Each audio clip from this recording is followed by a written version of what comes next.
All right, what's up, everybody? Welcome to the daily live stream. I got a couple of clips for us to watch tonight.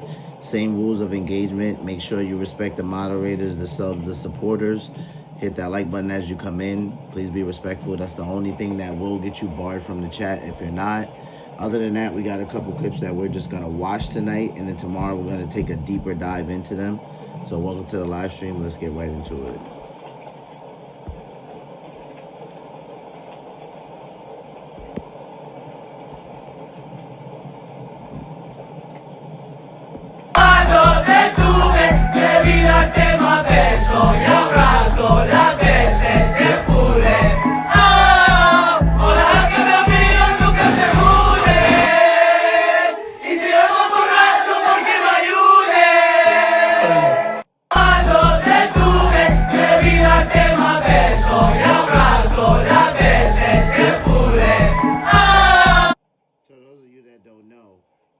Actually a meme that is going viral of Trump and Melania, where after he put out a post from his social media of the Obamas looking like monkeys or apes, you know, kind of swinging from a tree.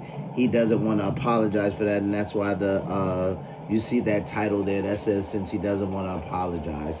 So when I first saw that, it had 128,000 likes on it. Had a couple. I don't think I can see the views on it just yet, but I know that it was because President Trump didn't want to apologize. So I thought that was pretty hilarious when I saw it. I'm not going to lie. I was like, okay, well, this is what they came up with. You know, people got to be careful in this day and age with AI. AI is a dangerous thing.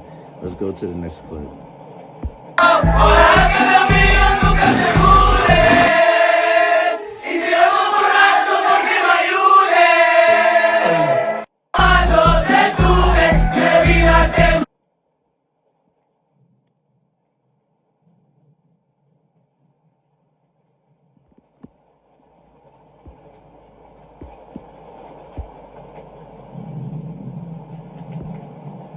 People are getting hired purely because they have AI certificates, and they're getting them for free with a 15-minute. The most named people in the Epstein files, which the Department of Justice scrubbed from its website in September. Without objection, the gentlelady from Texas is recognized. Thank you so much, Mr. Chairman. And to be clear, I'm not going to ask any questions of this witness because this witness has revealed that she has no intentions of answering questions. But instead, I'm going to ask some very basic questions really quickly of my colleague, Becca Ballant, if she will answer right or wrong, raping children. Wrong. Right or wrong, killing random citizens.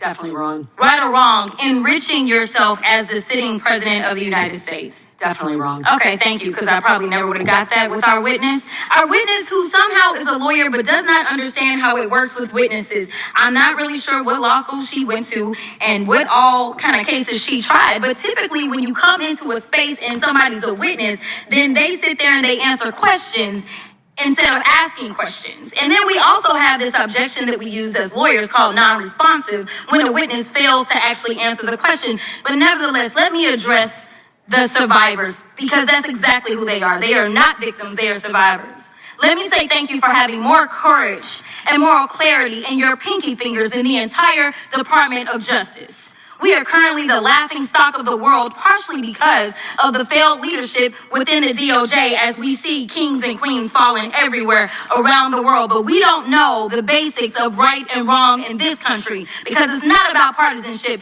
And that's why I applaud Thomas Massie, because he's the only person on the Republican side that has a backbone and knows how to stand up to corruption. But nevertheless, let me keep going.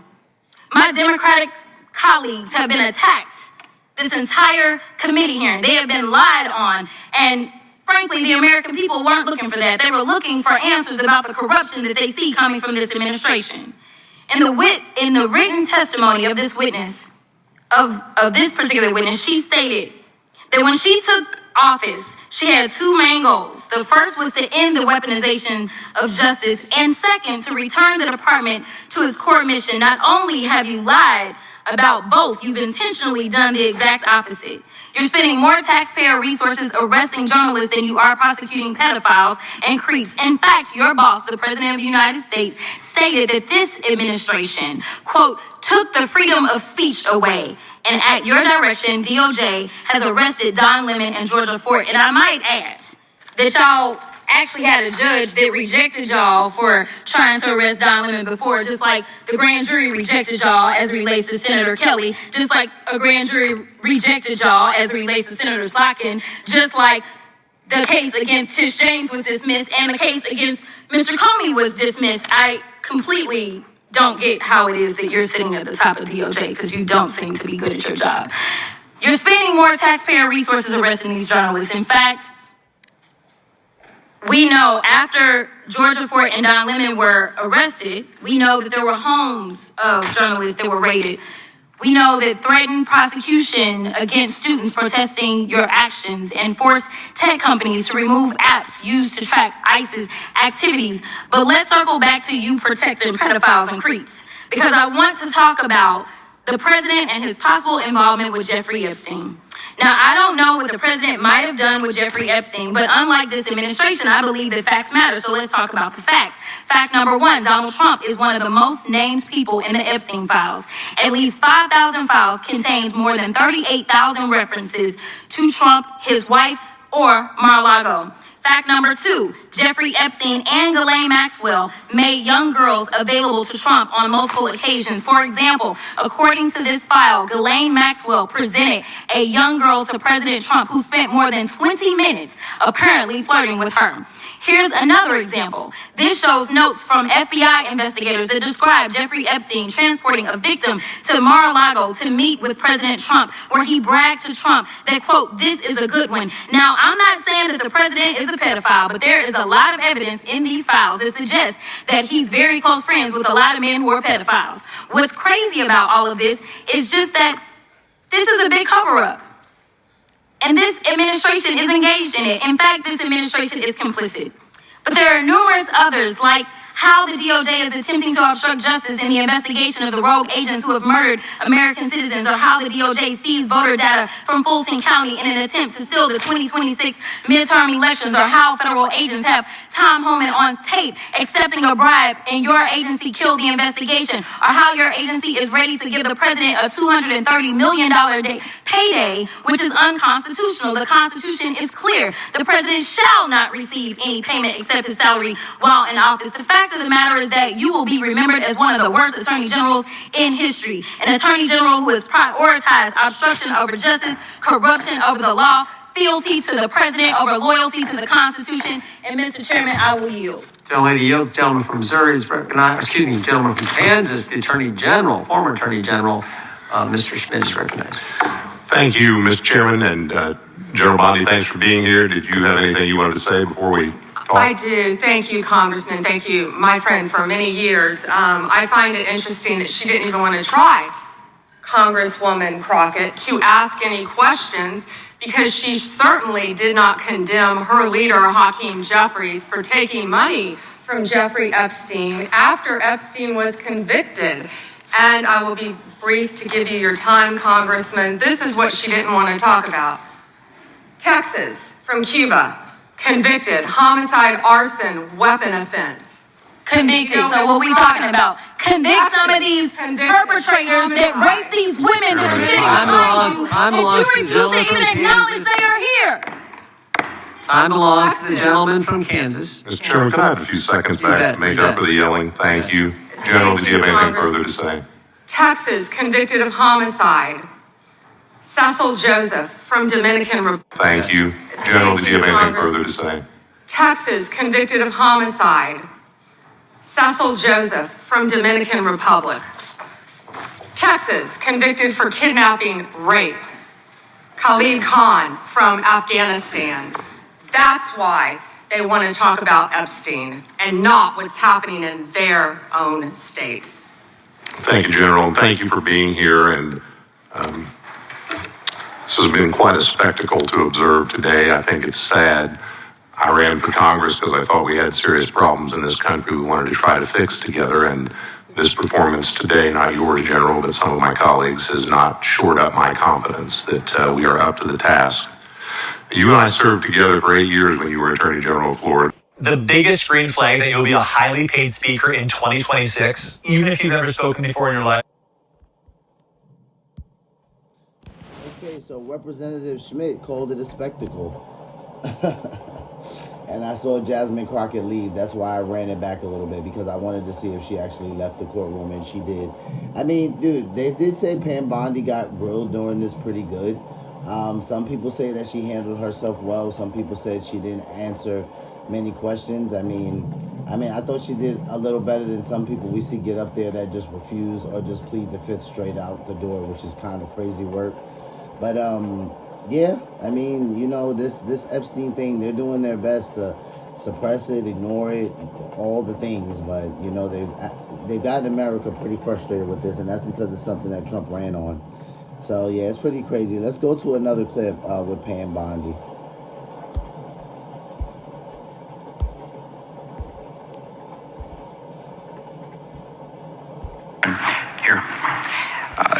Attorney General Bondi, 6 days ago, you posted online, quote, "If you come for law enforcement, the Trump administration will come for you," end quote. I want to show you just a brief video. It's about 30 seconds, and I'll ask you a couple questions about it. You guys are disgusting. I'm for law enforcement. You're disgusting. You are the Nazi. You are the Gestapo. You can't see it. You can see some pension, right? Pension. Your retirement, right? That's what runs your life, your retirement. The sad thing is they're not even going to get your pension. Law enforcement. You're disgusting. You are the Nazi. You are the Gestapo. You can't see it. You can see some pension, right? Pension. Your retirement, right? That's what runs your life, your retirement. The sad thing is they're not even going to get your pension. And shame on you. Shame on you. Shame on you.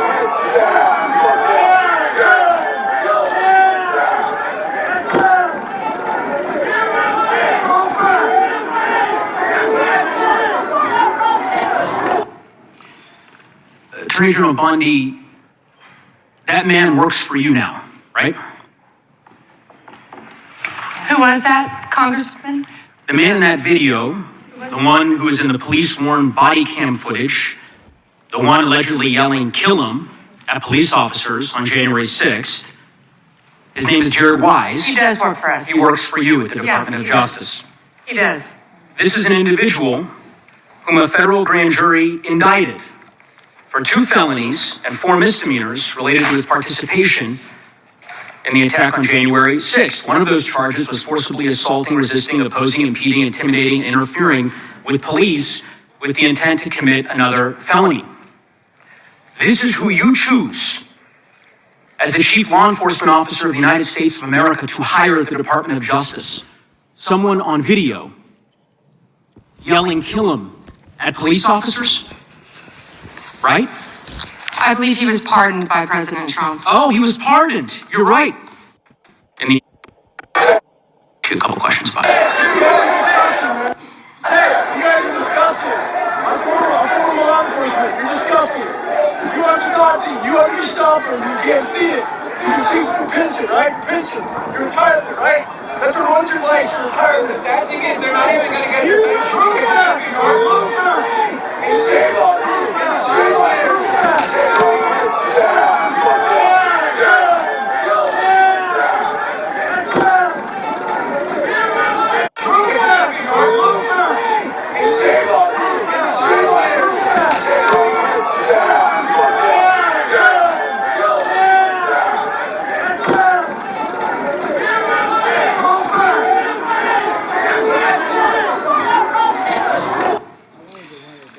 Attorney General Bondi, I wanted to see if he actually said, "Y'all killed them." So that's what I was trying to see. That's why I played it a couple times. My fault about that, chat. that man works for you now, right? Who was that, Congressman? The man in that video, the one who was in the police-worn body cam footage, the one allegedly yelling, "Kill him," at police officers on January 6th, his name is Jared Wise. He does work for us. He works for you at the Department of Justice. He does. This is an individual whom a federal grand jury indicted for 2 felonies and 4 misdemeanors related to his participation in the attack on January 6th. One of those charges was forcibly assaulting, resisting, opposing, impeding, intimidating, and interfering with police with the intent to commit another felony. This is who you choose as the chief law enforcement officer of the United States of America to hire at the Department of Justice. someone on video yelling "kill him" at police officers, right? I believe he was pardoned by President Trump. Oh, he was pardoned. You're right. You're right.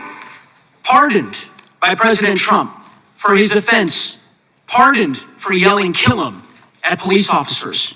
And yet you expect hardworking police officers across the country to believe that you take law enforcement seriously. You could imagine the reaction of so many folks across the country hearing the chief law enforcement officer of the United States refuse to even condemn what that individual whom you've now hired did. But in any event, let's talk a little bit about some of the other divisions within the Department of Justice and what's happened over the last year. You're familiar with the Public Integrity section of the DOJ's Criminal Division. I think it's referred to as PIN. Is that right? Yes. Okay. Do you know which presidential administration under which the PIN was first created? I can tell you what in minutes. I don't know. I feel like his approach was better than Jasmine Crockett's, just simply because instead of kind of coming out the gate, and just, kind of like how Jasmine does, his approach was different because he played a clip, and then he plays the clip, and Pam doesn't even recognize who it is, and then he says, "This is somebody who works for you." So it's like, it's not like I'm on this side. I'm just saying his approach was a lot better, than Jasmine Crockett. We could clearly tell Jasmine was upset with her. And that's why I think she left the courtroom, so she didn't get into any type of trouble.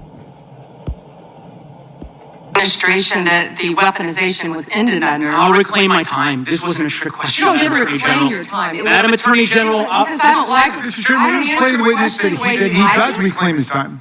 Because I don't answer a question to your satisfaction. Madam Attorney General, the time belongs to the gentleman from Colorado. The president under which PIN was created was Gerald Ford. It was created after Watergate. I'm not asking a question, Madam Attorney General. The administration under which it was created was Gerald Ford. When you first started as the Attorney General of the United States, there were 35 people working in that office. There are now 2 people working in that office because you have gutted it.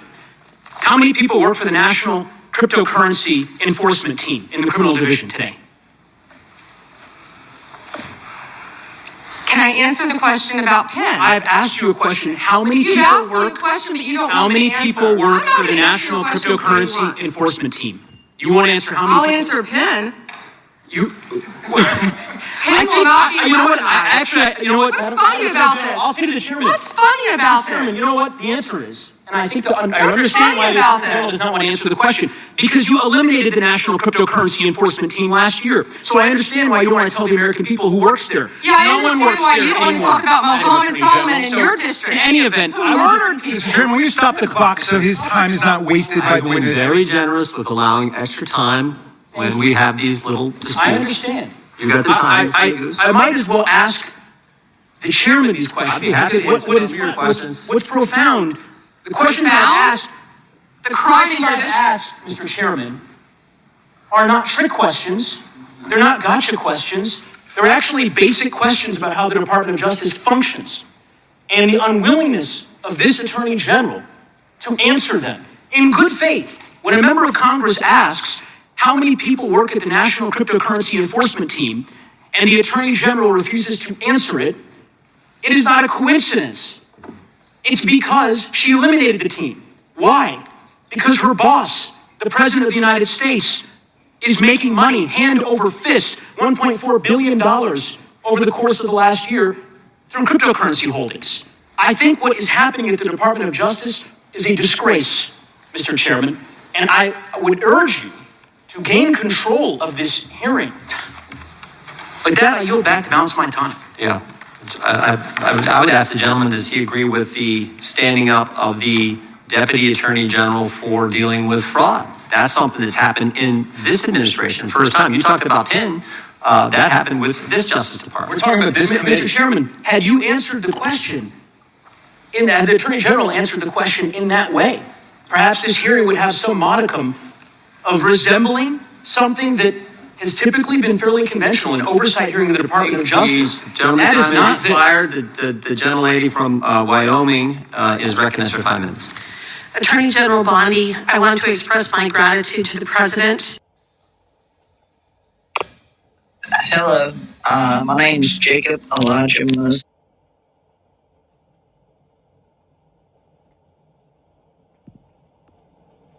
be helpful. And it was extensive. Yes, Congressman. Thank you. Time of the gentleman has expired. I have a UC, Mr. Chairman. We got one more clip by Pam Bondi. I probably am going to play two more just because today was her Senate hearing, and it actually I got a chance to watch it live. It's just that I wasn't able to go live with you guys because I was at work at the time that it was live in the morning. So I was just like, all right, I'll catch a couple clips later. But I mean, it was crazy. It's like, so you can tell that some of these people were purposely there to just kind of like make Pam Bondi like just go off the rails. So let's take a look at the next clip. And that is the gentlelady from Texas. I ask unanimous consent to enter into the record El Paso airspace reopening. Okay. And are you up next? Gentleman from New York is recognized. Mr. Chairman, I want to begin by acknowledging the survivors of Jeffrey Epstein's horrific abuse who are in the room with us today. I want to thank all of you for your bravery in speaking out. I want to say that you and the other survivors of these heinous crimes deserve better from this Department of Justice. In particular, it is shocking that the department did not redact the names of Epstein's victims, but it did redact the names of their abusers. I don't know whether this was done out of incompetence or whether it was deliberate and malicious, but either way, it is completely unacceptable. Even more troubling, the DOJ has failed to bring any of these perpetrators to justice. Instead, it has engaged in a relentless pursuit of Donald Trump's perceived enemies. I want to focus on just one example. The Attorney General of my home state of New York, Tish James. This DOJ has been hell-bent on securing an indictment against Ms. James for something, anything, simply because she held Donald Trump's companies accountable for years of financial fraud. And indeed, the department manufactured an investigation against her for alleged, quote, mortgage fraud. But the U.S. attorney leading the investigation, Eric Siebert, a Trump appointee, refused to bring charges against Ms. James because there was simply no evidence. Unfortunately, a prosecutor who refuses to do Trump's bidding has no place in this DOJ, so Mr. Siebert was forced out. Trump could not contain his fury that he expressed to you in a social media post addressed to you by name. I'm sure you've seen it. Quote, I fired him and there is a great case, he wrote to you about, Mr. Siebert. Then we moved down. We can't delay any longer. It's killing our reputation and credibility. They impeached me twice and indicted me 5 times over nothing. Justice must be served now. And obviously, you followed that order. Lindsay Halligan, Trump's former defense lawyer who had never prosecuted a case in her life, was installed to replace Mr. Siebert, and it was clear that part of her mandate was to go after Ms. James. Halligan immediately sought an indictment, which the court dismissed because Halligan was illegally put into the role. But your department was undeterred. And not once, but twice, it tried to indict Attorney General James in separate courts. Both grand juries rejected you and refused to indict her. It is practically unheard of for a grand jury to refuse an indictment. In 2016, it happened in just 6 cases out of over 150,000 offenses. And you had it happen twice in the same week, in 2 different courts. That must have been humiliating. And now there are reports you are continuing to investigate her. The amount of resources that have gone into targeting Attorney General James, months of investigations, multiple failed indictments, is astounding. Since your own prosecutors told you that there is not enough evidence to support a conviction, it's clear that you were going after her simply because she held President Trump accountable and he wants to punish her. And she is just one name on a long list of Trump political enemies that DOJ is reportedly targeting. From Jerome Powell and Lisa Cook at the Federal Reserve to James Comey, numerous Democratic members of Congress, John Brennan, Jack Smith, Democratic officials in Minnesota, Chris Krebs, Miles Taylors, and more. And those are just the ones we know about. In contrast to these politically motivated investigations, grasping at something they can charge their enemies with, we now have concrete evidence of disgusting criminality revealed in the Epstein files. So I really have just one question for you. How many of Epstein's co-conspirators have you indicted? How many perpetrators are you even investigating? Hi, it's Cabromante here. I'm inviting you to join me in a free webinar. First, you showed it. I find How many have you indicted? Excuse me. I'm going to answer the question. Answer my question. No, I'm going to answer the question the way I want to answer the question. Now, this is hilarious because part of the reason why I picked this clip is because this is one of the clips that they called a crash out. So this, I mean, I think Pam had a couple of moments where she was just like, she was furious and she just had it. But this is definitely one of the crash out moments. So let's take a look. How many perpetrators are you even investigating?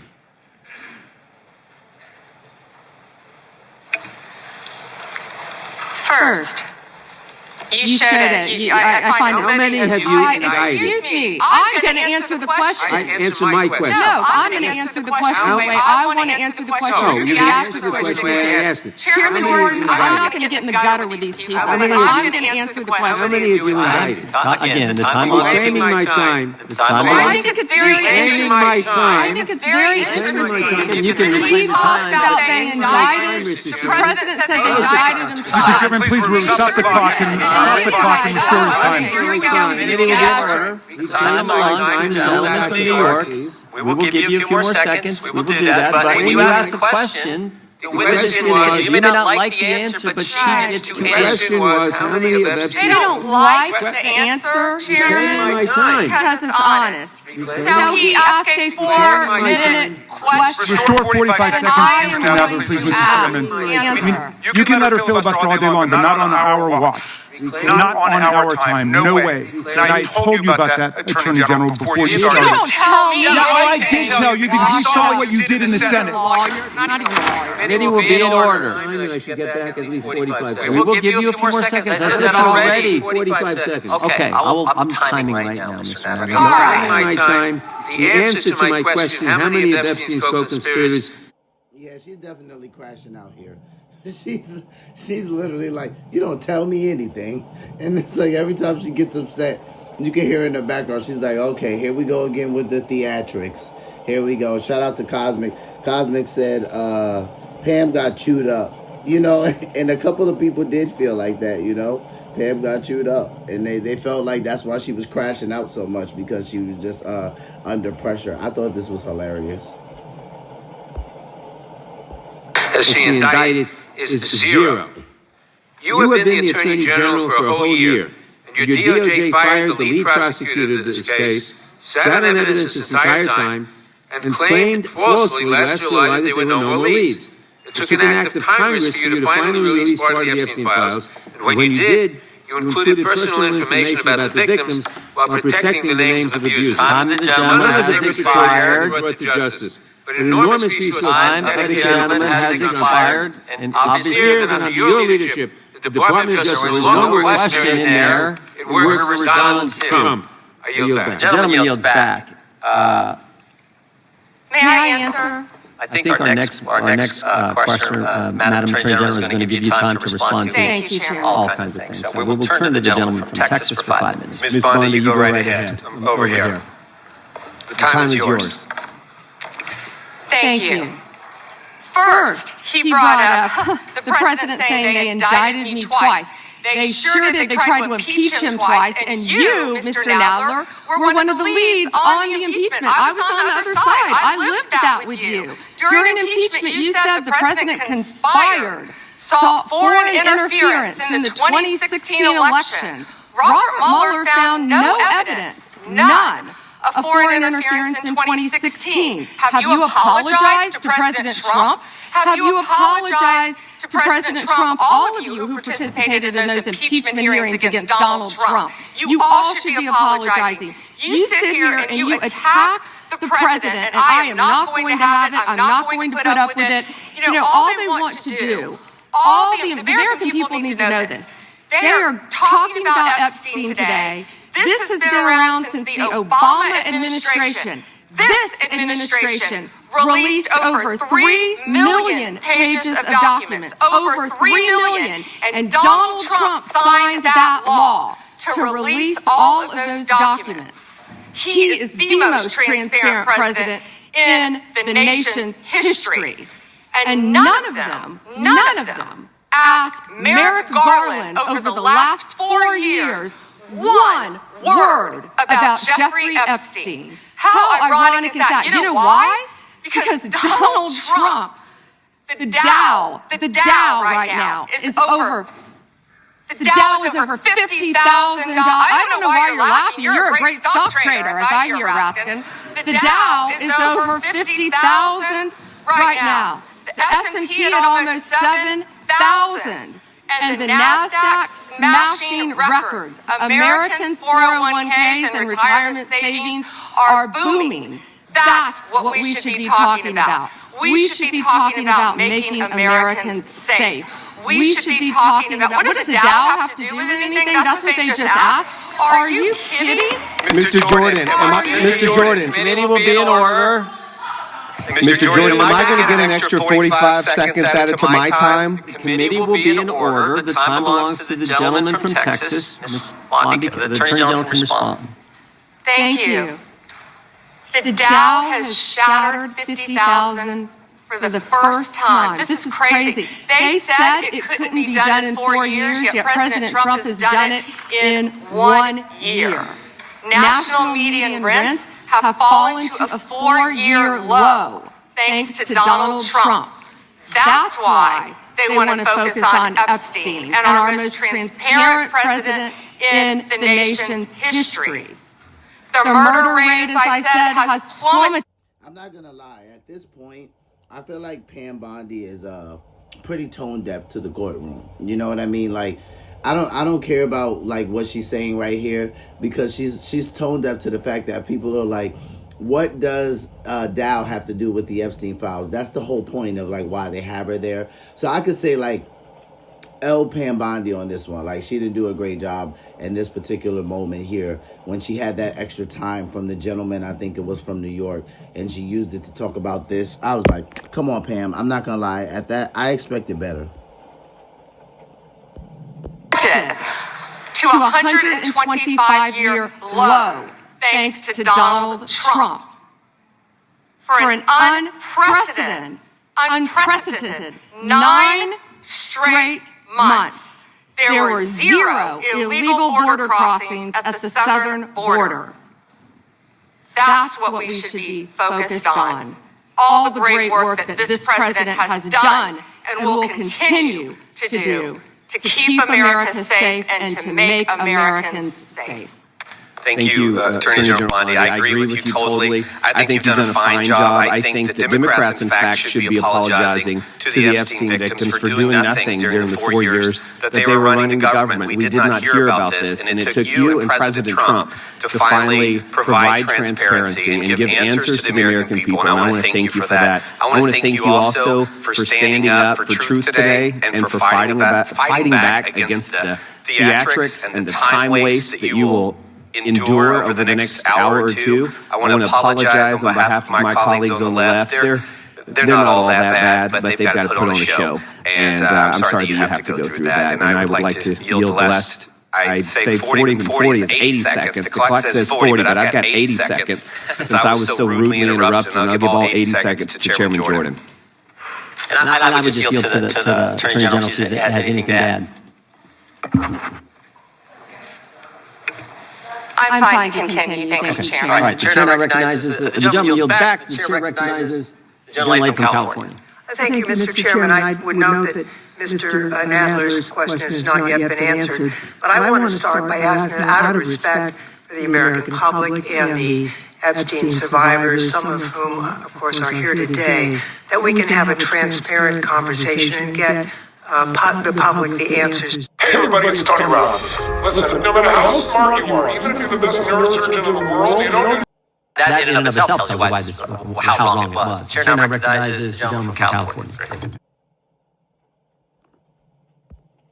All right, we got to watch Swalwell. He also had a good one. He also got clipped with his time with Pam Bondi during their questioning as well. So we're going to go to this next clip and watch this one. This was a part of her Senate hearing as well. Thank you. Madam Attorney General, you acknowledged earlier to Mr. Johnson that President Trump was mentioned and the release countless times, you said, in the Epstein files. I just want to play a video, though, for you that I think speaks to the frustration that many of these victims have. Of times, Trump's name appears in the files, so it could at least be 1,000 times. Is that right? The number is a total misleading factor. We have not released anyone's name in the FCC files that has not been credible. We have released every piece of legally permissible information. You can characterize the numbers however you want it. Claiming my time, Director. It sounds like if you don't know the number, it could at least be 1,000 times. It's not. It's not. Is it at least 500 times? No. Is it at least 100 times? No. Then what's the number? I don't know the number. I understand why the victims are frustrated. And the Attorney General acknowledged what Mr. Patel would not acknowledge, that it was way more than 1,000 times. But I want to move, Madam Attorney General, to weaponization of government. And yesterday it was reported that 6 members of Congress had indictments sought against him, and they were not returned by a grand jury. My colleagues have spoken about their frustration of being in subpoenas and having cell phone records combed through. Well, in 2017 and 2018, Adam Schiff and I had our cell phone records and email records combed through, not by you, but a different Department of Justice under the President. It was in retaliation for our role in the Russia interference campaign. An Inspector General report would find this improper and that the predicate for it was absurd. In 2020, after sitting on 2 committees that were a part of the President's first impeachment, an FBI agent leaked my cooperation in a national security case where my campaign was targeted. The President's FBI senior leadership authorized 2 statements to the press that said I was never suspected of wrongdoing and only helped the investigation. But that didn't stop the death threats or my GOP colleagues from referring me to an ethics investigation where Kevin McCarthy's chairman on the ethics committee would find the same thing as the FBI. Our current FBI director would then write a book called Government Gangsters and identify a long list of enemies. About a quarter of them have been either investigated or indicted. He listed me at the very top, along with Adam Schiff, and during that same testimony, refused to recuse himself when asked if he would recuse if any case came across his desk involving me or people on that list. Since that testimony, his department has put me under investigation with Senator Schiff for the nonsense mortgage fraud cases that we've seen. I get it. This is what the President does. I've priced it in. We have a bingo card at home that my kids have made of what will come next. I expected that the President would come after his enemies, but what I want to talk to you next is serious, and I did not expect this would happen, and I'd like your help on it. The President has inspired death threats against me and many sitting up here with me. In June 2025, an individual left 11 voicemails at my district office. On the voicemails, they said, "Get the message to him. I'm going to hunt him down, that motherfucker, and toss his ass over the Golden Gate Bridge by my fucking self." Donald Trump's Department of Justice in the Northern District of California declined to prosecute. On May 14, 2025, on Twitter, responding to something I posted, an individual said, "No, it wasn't Eric, and now I'm going to kill you." The Department of Justice from the Southern District of Texas declined to prosecute. May through December of 2025, we received messages at my office that said, "I hope somebody shoots you and your children and your wife in the head. Pew, pew, motherfucker, pew, pew." I would stay indoors as much as possible, and my children, unfortunately, have to do that. The Department of Justice has not charged this individual and cited that he's a prolific caller and has health conditions, although what we have found in our own investigation and his voicemails is that he has said he will employ others to do this. The President can come after me. It's fine. I'm in the arena. So are these folks. But we never expected that the Department of Justice would not seek to prosecute and investigate those who make sense. That would include those on that side. I'm asking for your help to protect life at risk with the environment right now. Congressman, I completely agree with you. I know about several of those personally involving you. I believe one has been charged publicly, and something I would be happy to talk to you about off camera. I can assure you that they're very serious. They are being looked into, and I can give you more details on those. None of you should be threatened, ever. None of your children should be threatened. None of your families should be threatened. And I will work, you can come into my office any day. I will work with all of you on both sides of the aisle if you are ever threatened, and I would gladly talk to you after this hearing about your cases. I can see some are very active. Sorry for the gentleman's name. I'm happy to go through. We appreciate what the Attorney General said. I think some of the things that the gentleman from California related already to. It's unfortunate small as the Attorney General said. We appreciate helping it from the Justice Department. With that, I recognize the gentleman from New Jersey, Mr. Andrew. Thank you, Chairman. I don't know where to begin. Thank you for being here, General. Right, number 20. I have to mention this first. I use this word before, my friends on the other side of the aisle got mad at me, but hypocrisy. Epstein. But for years on the other side of the aisle, We heard nothing. Crickets. Not a word. Nothing was said when they were in control. Nothing was mentioned basically the last summer, and the ranking member points out that he did do something last year. Yeah, he did a letter complaining about the plea deal for Maxwell. But it wasn't a big deal. Then we get a new administration, and all of a sudden it's a big deal, and they feign concern, they're upset, they're investigating. They had all these years and all this time. And in fact, Stacey Plaskett, we all know that name, when they had a congressional hearing, Democratic member, were taking texts from Epstein on questions to ask to go after Trump. So Epstein was using her Democratic colleague as a tool to go after President Trump. Just everybody keep that in mind. And then we talk about ICE and how horrible it is. And there are concerns. Everybody wants everything to go right. Nobody. 42 years old now. For the last 10 years have been getting paid $10,000, $15,000, or $25,000 for one keynote talk. That.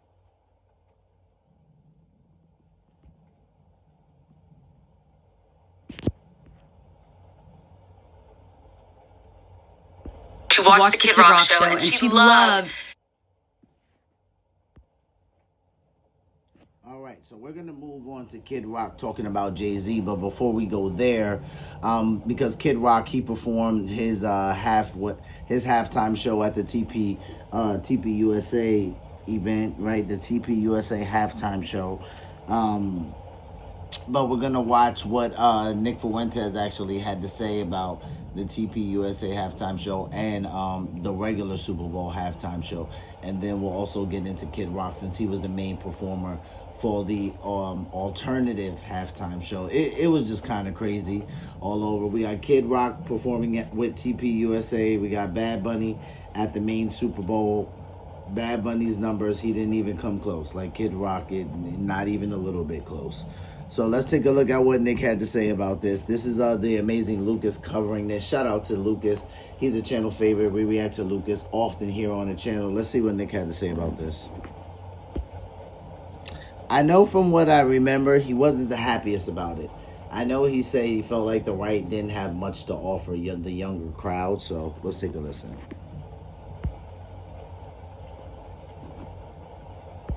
These people are cooked. Oh my goodness. Nothing says cooked like having your own Super Bowl halftime show. Okay? These people constantly talk about, oh, we want to unite, we got to come together. And they did essentially, the opposite of like taking your ball because you don't like whose team you got on, you're going to leave the court. But what makes this even better is that we have two trains of thought, right? We have the Fuentes train of thought, and then we have the Megyn Kelly train of thought. Now, Megyn Kelly represents, the old school boomer mindset, which is very much dying off. Like literally. they're dying off. It just is what it is.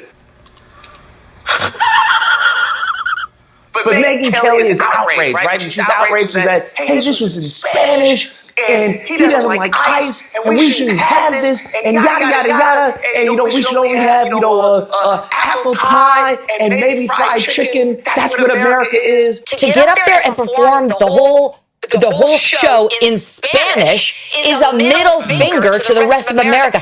Who gives a damn that we have 40 million Spanish speakers in the United States? We have 310 million who don't speak a lick of Spanish. He's out of line, but he's right. This is supposed to be a unifying event for the country, not for the Latinos, not for one small group, but for the country. We don't need a black national anthem. We don't need a Spanish-speaking, non-English performer, and we don't need an ICE or America hater featured as our primetime entertainment. And the halftime show and everything around it needs to stay quintessentially American. Not Spanish, not Muslim, not anything other than good old-fashioned American apple pie. There should be a meatloaf, maybe some fried chicken, and an English-speaking performer. That's what the Super Bowl should be. Are you looking for the most affordable way to add electric heating and cooling to your older home? If that's the case, then you're going to want to take a look at this new system that we just finished unboxing called a ductless mini split. Not only can it keep your home nice and cool and up to 120-degree weather, it's also going to keep your house warm all the way down to negative 20 degrees. But the benefits don't stop there because it also happens to be the most efficient system on the market, and you're going to be able to mount it on almost any place or in any space. And right now this winter we have a special going on where you're able to get a brand new mini split for $0 down and finance it with 0% interest financing, so you can spread out the cost of that system over time and not pay a single penny in interest. Click the link below if you'd like a little more information, and we'll text you a few more details.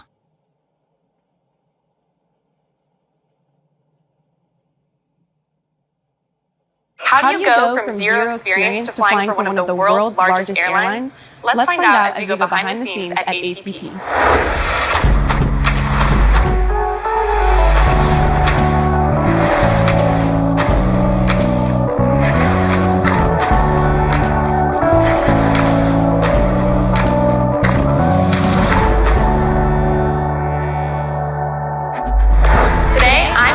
American Airlines headquarters in Dallas, Texas, to learn about the pathway ATP students have to a career at American.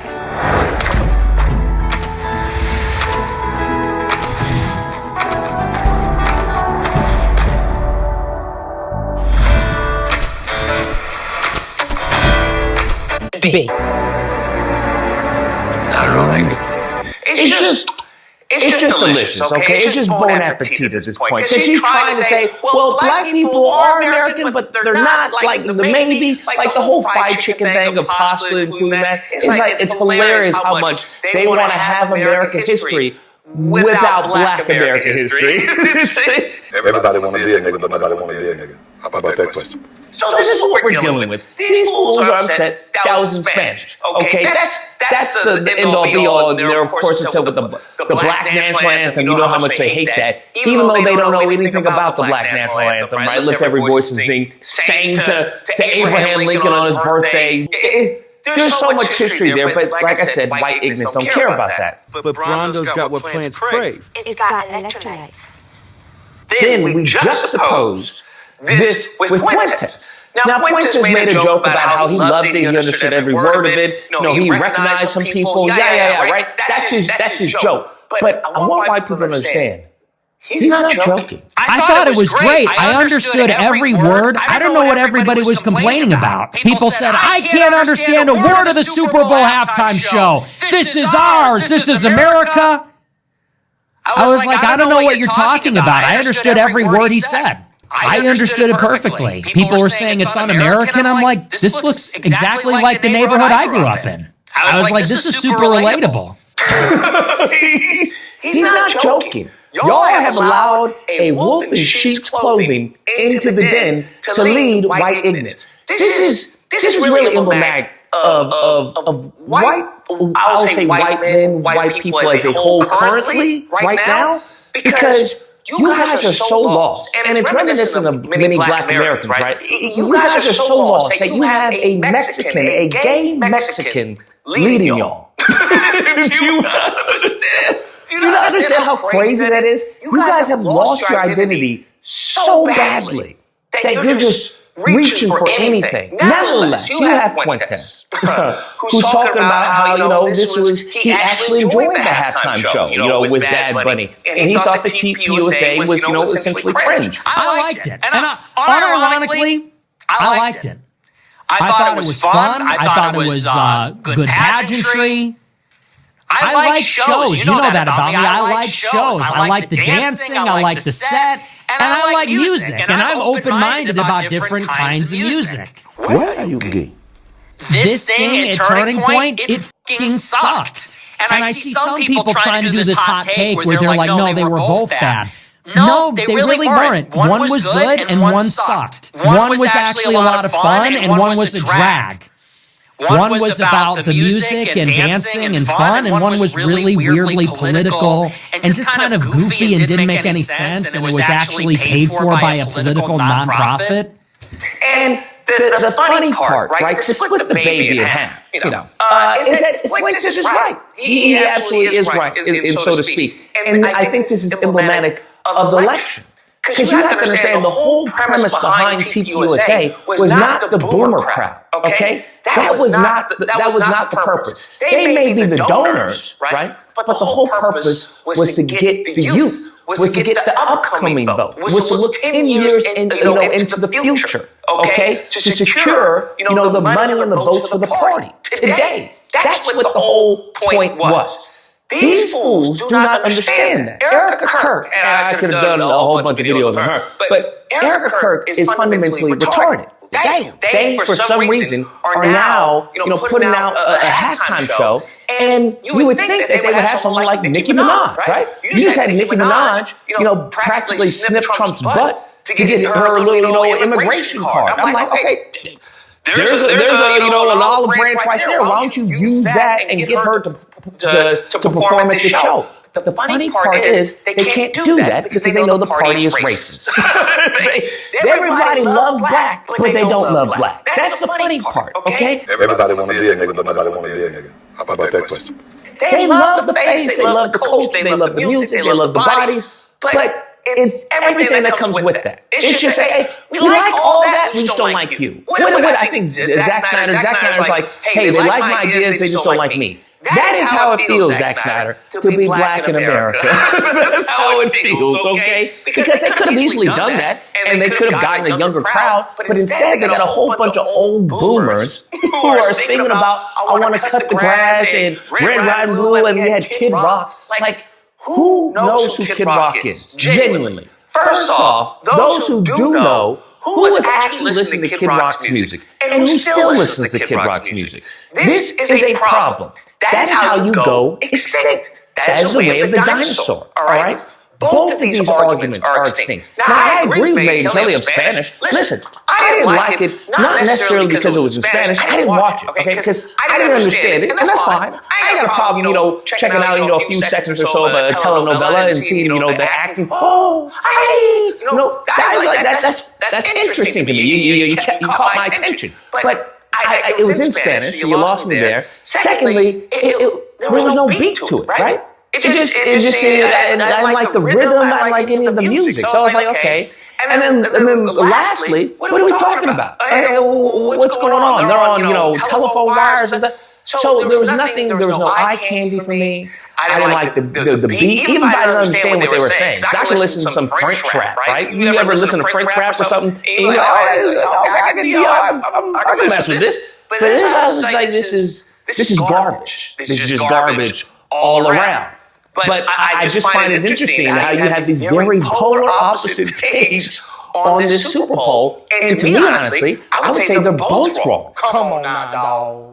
Because Quintus tries to argue that, you shouldn't care about it. You're watching a show with a bunch of N-words and, who are trying to sell you beer. That's what you're doing. You should be above the Super Bowl, right? That's all concept. You should be above the Super Bowl. Catholic TV was one of the first channels to broadcast the Mass. And we continue this legacy by bringing the Mass. Your ball brought to you by beer and sports gambling. Here's your goy ball brought to you by gambling and Miller Lite. Well, it was acceptable last year because it was Kendrick Lamar. The Ebonics was in English. And it's like, you do not understand your audience. That's the funny part. Quintus doesn't understand the vast majority of white America because he's Mexican. So his culture, in a nutshell, the only commonality they may have is a disdain for black Americans. That may be it, or black people in general. But aside from that, you're not going to connect with them because they do love the Super Bowl. They love the football. They love the basketball. They eat that ish up. I drink it up. I just find it absolutely hilarious because in the midterms and the moving forward, TPOSA, I don't see it lasting. I don't see it lasting because this whole separate Super Bowl, halftime show was garbage. You can tell that the views were botted. Nobody's in the comment section, and it was just to what audience, bro? What audience? They cook, bro. They are absolutely cooked, and they're even more cooked if they listen to a game. So to Lucas's point, this definitely was talked about. There were people in the chat, but at one point in time, you had people watching and they said the chat just completely froze. So, they were watching and then all of a sudden the chat wasn't moving at all. one person caught 5 million active viewers, but no chat moving, right? And I can believe that at that point it probably was botted. Mexican. So you damned if you do, you damned if you don't.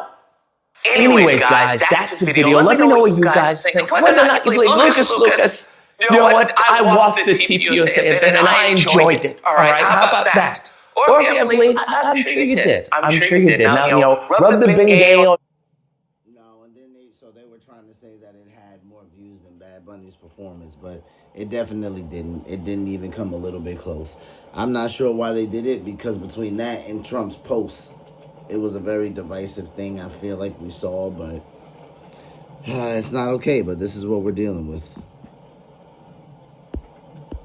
On your elbows, you have a good night. Make sure your milk is warm at night. Change your diaper as well. Change your diaper. Don't want to go to sleep with the dirty diaper. But I'm just like, come on now. Stop. Stop the game, bro. Both of these is just bad. This is just bad moving forward, bro. It's bad for the country. Truly. Anyways, if you happen to disagree, you know where to find me Thursday through Saturday. Disagreement Day, number on screen, you call me, we duke it out. Otherwise, this Epstein scandal, this is like bigger than Watergate. It really is. All right, shout out to Liberty Vault. Well, I'm going to watch a couple of minutes of this to get caught up on what Nick has to say about these Epstein files as of recent.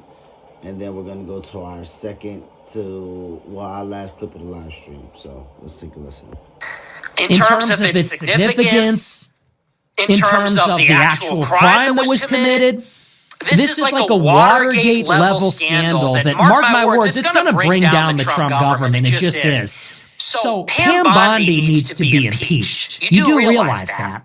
Kash Patel has to be impeached. These people have to go. How can you even trust President Trump? He hired most of these people.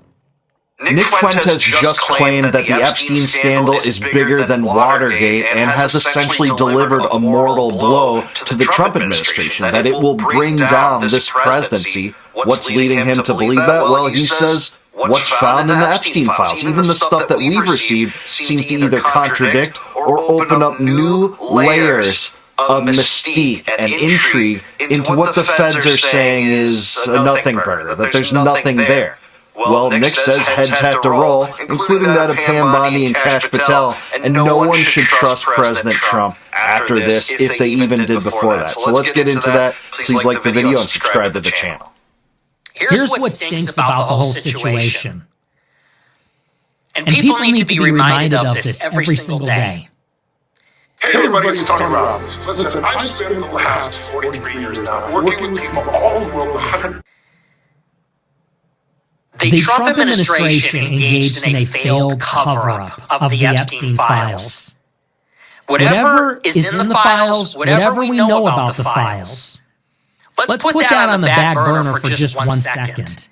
One thing is absolutely unambiguous. Some of these emails are very suggestive but vague. And some of them are eyebrow-raising and suspicious, but they're not necessarily a smoking gun. And I think that's why we need full transparency. They need to be unredacted. We need the rest of the files. Putting that aside for just a second, here's something that we know absolutely, and this is something that people are forgetting. It's something people are overlooking. What the Trump administration said specifically about the files last year is that there were no files. Remember? This Attorney General, Pam Bondi, at the Department of Justice, she authorized a memo. She signed off on a memo that said there are no Epstein files. That was the official declaration of the Department of Justice. They said the files do not exist. The White House put out a press release that said the files do not exist. Not only is that a lie, and it is, there are actually 6 million files. Okay? So they lied. Well, they definitely lied about the existence and breadth of the files, though I can kind of see both sides of this one, because the DOJ memo, and we have it here, doesn't exactly say that the files don't exist, but it does deny that a client list existed. And indeed, we see from these files that a client list did in fact exist, and not only that, but FBI agents explored the possibility of co-conspirators and clients of Epstein that were wrapped up in the sex trafficking ring and were seeking them out for subpoenas. But that interest seemed to die with Epstein. Les Wexner never was questioned about this, and it sounds like he's going to appear for congressional testimony on February 18th. But Nick's right, they did lie, and they chose to bleed out political capital on this forever, saying, hey, there's no indication of blackmail, no evidence that he was involved with multiple people beyond himself. They repeated the lie that he killed himself, even though there's lots of conflicting accounts on that. So in a way, they said a lot of the materials pertaining to this that we now know to exist didn't exist. I can't find a overt declaration that the files themselves don't exist, or as a White House press release, I actually dug into that a little bit, but I think administration figures did essentially repeat that lie, or at least implied that there was nothing here. They said it was a hoax, a nothing burger. At one point, Trump said, well, that's just boring stuff, don't pay attention to that, and then you're not my real supporter if you want to know the truth about that. So I think Nick is right that this was a lie, and we have, about 6 million files in total to prove it's a lie. Now, 2 million or so of that has been classified completely and will never be released, so just imagine all the wild stuff that we've seen, interesting angles to explore about these files, and to know that there's 2 million more that the public will never see. Imagine what's in those files. They said the files don't exist, and actually what they said is the only thing that we have in our possession is child sexual abuse material. They said we don't have documents, we don't have emails, we don't have anything. They said you've seen it all. Everything that we have, you've got. They said all that we have left is sexual abuse material that we cannot release because it hurts the victims. Remember? So the files do exist, and they lied. Then they came up with another lie to cover it up, and they said, well, we can't release what is remaining because it's all just going to hurt the victims. Remember that? They said it would be irresponsible to release what is remaining because that would only compromise the victims' privacy or safety. So that's actually an active cover-up. That's not like they were misinformed, they didn't exaggerate, that's not a false promise. The Trump administration engaged in an active deception and a cover-up. Absolutely, and Kash Patel and Dan Bongino and Pam Bondi were all in on it. He's absolutely right. At one point, Pam Bondi actually said, there's thousands of hours of Epstein molesting kids to go through that footage and find out who the criminals are, and then later changed it to just said that was CSAM, that was just child abuse material. Thereafter, part of the cover-up. And then, they said that was all that really existed and there's nothing else to see, but we know from the amount of files released that they did exist. But they were willing to do whatever it took to hide this from public consumption, and they still are. The DOJ is still over-redacting. Thanks to the pressure of Thomas Massie, some of the redactions are being removed, but more pressure needs to be applied. So generally, Nick's right about that. They also said there are no people that we need to investigate. They said there's no black book, there's nobody else that we're interested in. They said there are no other persons of interest or suspects, and yet, inside their own files, which they said didn't exist, they say that there are people, and this is their terminology, that are likely incriminated. So how are you not interested in any further investigation? There are no other persons of interest. The case is closed, and yet there are 6 people that we know of. We don't even know their names because they're redacted, but the DOJ acknowledges there are 6 people that we know of that are likely incriminated. So they lied about that too, and they closed the case anyway. So Pam Bondi needs to be impeached. You do realize that. I think this fits the bill for high crimes and misdemeanors. You lied about the existence of the files.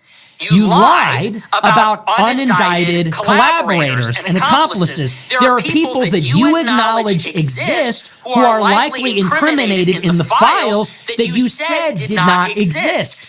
You lied in the furtherance of a cover-up. Pam Bondi has to be impeached.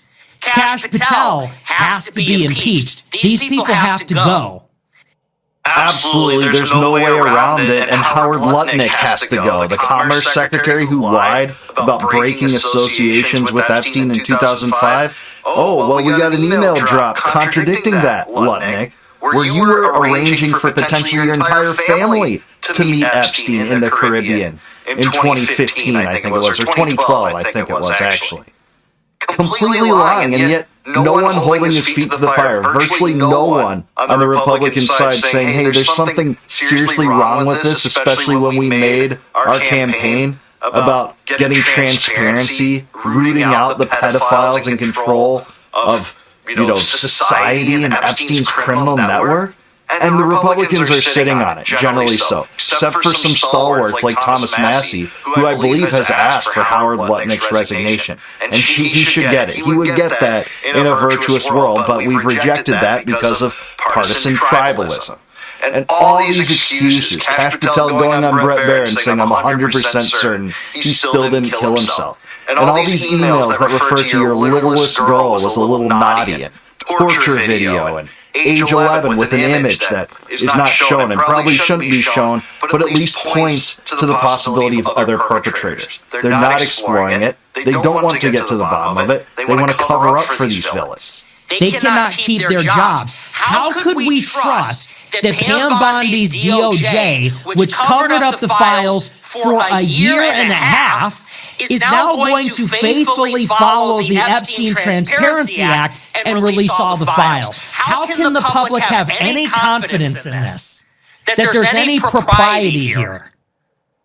Here's a hot take. If you have a message inside you that people are meant to hear, it'll never make the impact that it truly deserves until you have one thing, an audience. The best way to build an audience and a platform that amplifies your message is not a book, a podcast, a newsletter. No. It's landing a TEDx talk. And here's why. Because the TEDx YouTube channel has over 41 million subscribers. It's the biggest stage on the planet. So all it takes is one 15-minute talk to build a massive audience. One talk to position yourself as a credible, authoritative leader. One talk that can lead to podcasts, book deals, interviews, media, press, coaching plans, social followers. One talk to raise more money for your cause, grow your business, and become a force of nature. I speak from experience. 13 years ago, I got on that stage, had never spoken before in my life. I watched that talk get 1,000 views, 5,000 views, 10,000 views, 20,000 views, and that's when. Now, by show of screams, who here is their very first We Day? Conroy is the guest, and he was a successful Victoria real estate agent, but he gave up that comfortable lifestyle, hoping to make a difference. Furthermore, how can the public have any confidence that Pam Bondi and this Department of Justice will actually investigate the people that are involved and bring them to justice if, again, they close the case knowing these people are likely incriminated? He's right. You can't trust them to do that because they've already said they're not seeking out anyone. There wasn't any other evidence of co-conspirators, even though the documents indicate otherwise. And they were seeking out people like Les Wexner to testify in front of the grand jury, but yet they never talked to him. They never talked to him ever. He said years to construct a story about how to hide what his involvement was. And that's part of the reason why I really didn't want to do too much reacting to it, because that's exactly what it is. You know, they've done their job at hiding it. So it's like before we know it, less people will be talking about it, but that's the goal here. All right, guys, let's move on to the last clip.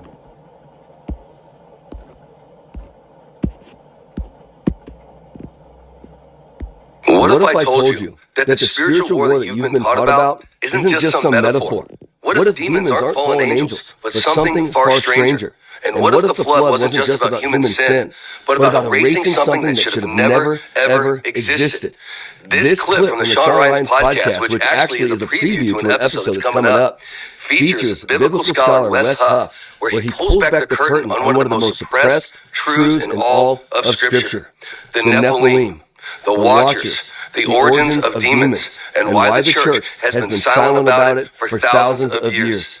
My friends, this is not speculation, this is Scripture, this is history, and this is reality. And that's why I'm covering it. So hit that like button. Help me to get this out to as many people as I can, and let's expose the darkness. Let's check it out. The documents that make up what we call First Enoch are trying to extrapolate on is what's going on before the flood. So you have, in Genesis chapter 6, this very cryptic passage of the sons of God saw that the daughters of men were beautiful, and they came in and slept with them. These women gave birth to these children that were the Nephilim. Hi, my name is Amanda, and I'm a single mom to 3 amazing kids. The Greek translation of the Old Testament translates Nephilim as gigas, which is giants.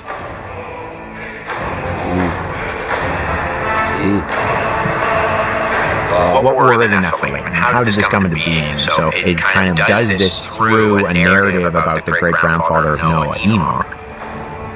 Now, the demons kind of show up in the New Testament. There really isn't all that much said in the Old Testament about demons. So the Nephilim, if you're taking a supernatural understanding of who they are, their fathers are angels.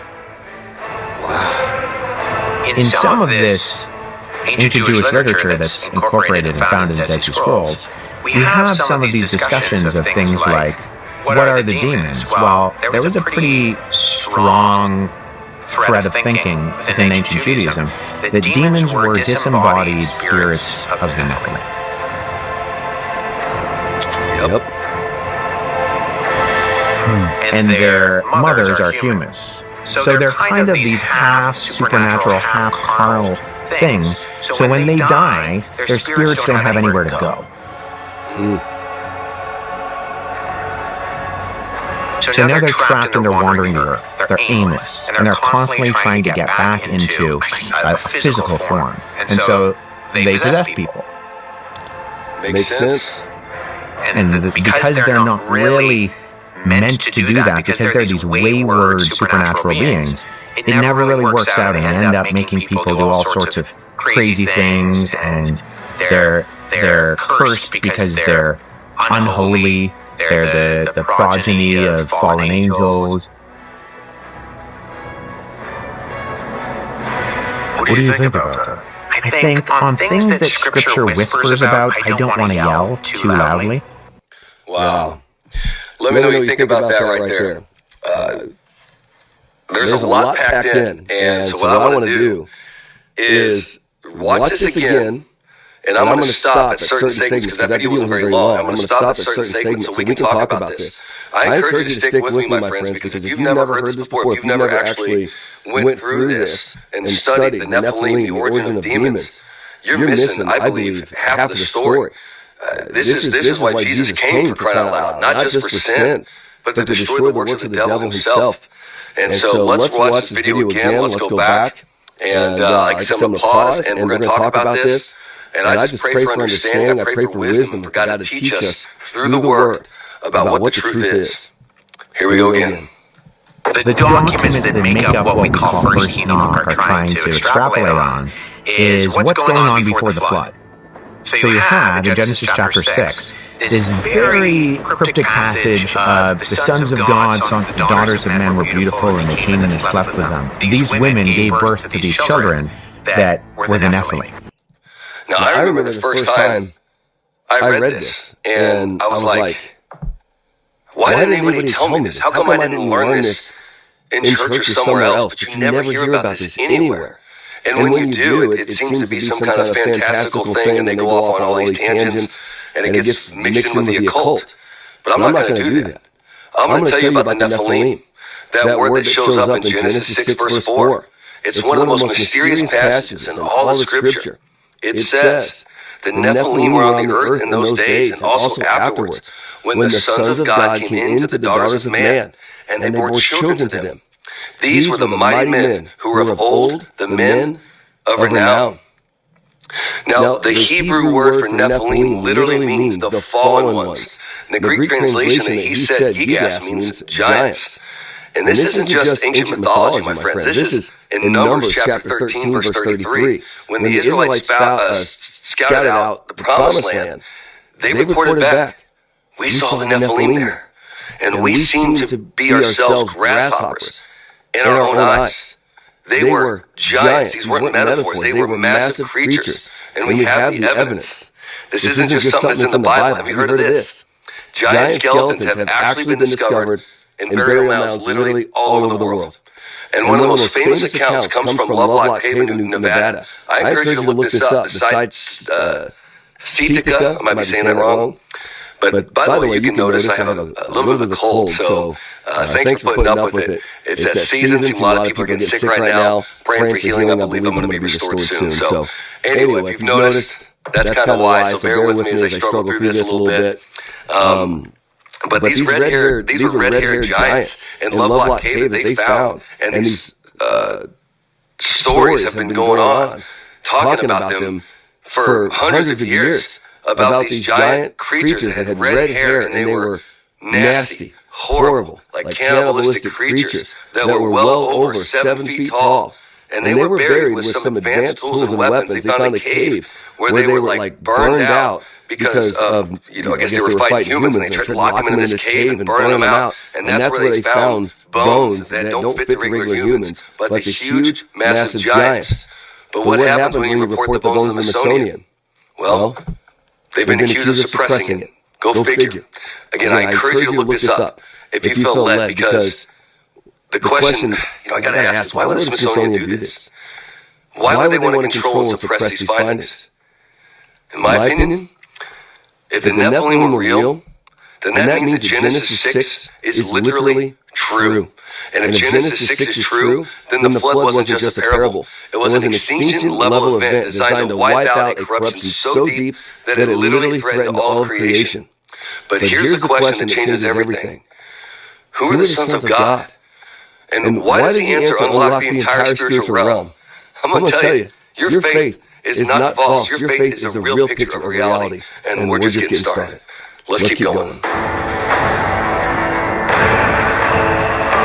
The Greek translation of the Old Testament translates Nephilim as gigas, which is giants.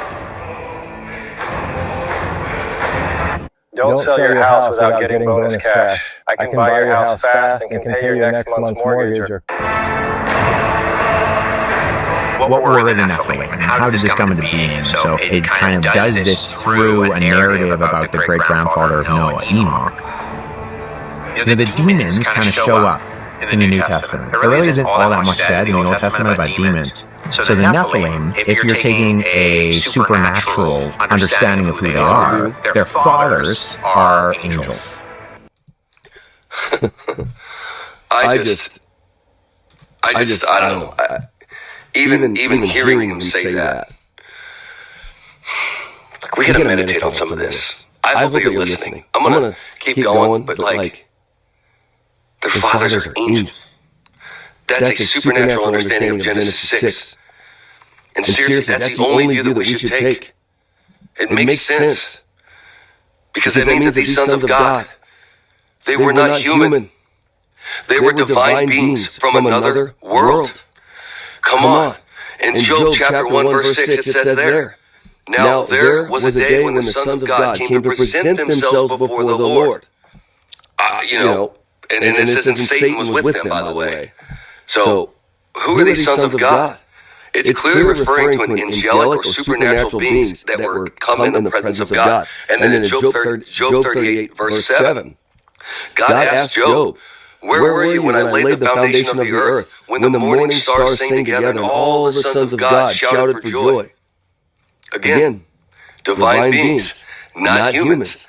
So when Genesis 6 says the sons of God saw, they saw them, they looked down and saw that the daughters of men were beautiful and took them as wives.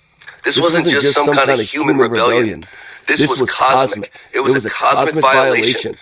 Angels being created to serve God in heaven left their proper dwelling and defiled themselves by having children with human women. 2 Peter chapter 2 verse 4 through 5 says, "God did not spare the angels when they sinned, but cast them into hell and committed them to chains of gloomy darkness to be kept until judgment. If he did not spare the ancient world, but preserved Noah." Jude 6 also echoes this. And by the way, Jude mentions the book of Enoch. We'll get to that in a minute. And the angels, it says this in Jude 6, "And the angels who did not stay within their own position of authority, but left their proper dwelling, he has kept these in eternal chains until gloomy darkness, until the judgment of the great day." See, the flood wasn't just about wickedness. It was about erasing the Nephilim, the unholy offspring of fallen angels and human women, before they corrupted the entire human race. That's why God preserved Noah. I love what the Bible says about Noah in Genesis 6:9. It says that he was blameless in his generations. And that word blameless in Hebrew is tamim. It means without defect, genetically pure. He did not mix his blood and his family's blood in with this abomination. Noah's bloodline was the only one left on earth that hadn't been corrupted. And so through his line, through Noah's line, came Abraham, Isaac, and Jacob. It came David. And it came ultimately our Savior Jesus Christ. The flood was a rescue mission. Rescue. The fallen angels, they were judged. The Nephilim were destroyed. But watch this. Here's the thing most people miss. What happens to the spirits of the Nephilim when they die? Let's keep going. Fathers are angels. In some of this ancient Jewish literature that's incorporated and found in the Dead Sea Scrolls, we have some of these discussions of things like, what are the demons? Well, there was a pretty strong thread of thinking within ancient Judaism that demons were disembodied spirits of the Nephilim. Truth. And their mothers are humans. So they're kind of these half supernatural, half carnal things. So when they die, their spirits don't have anywhere to go. So now they're trapped and they're wandering the earth. They're aimless. And they're constantly trying to get back into a physical form. And so they possess people. And because they're not really meant to do that, because they're these wayward supernatural beings, it never really works out, and they end up making people do all sorts of crazy things, and they're cursed because they're unholy. They're the progeny of fallen angels. Wow. What do you think about that? I think on things that Scripture whispers about, I don't want to yell too loudly. I understand what he's saying. And I'm going to get to that at the end of this video. We're almost done. Don't want to whisper too loudly. Any sense? It doesn't make sense when you look at scriptures. Hear me out. Listen to this. Angels, they don't possess bodies. All right. Shout out to Jeremiah James. Go check his channel out, Truth Be Told, when you guys get a chance. Great content. I will see you guys in a couple hours for the next daily live stream. Take care of yourselves. Take care of one another. Love yourselves. Love one another. Be peaceful. Tell somebody about Jesus. Peace.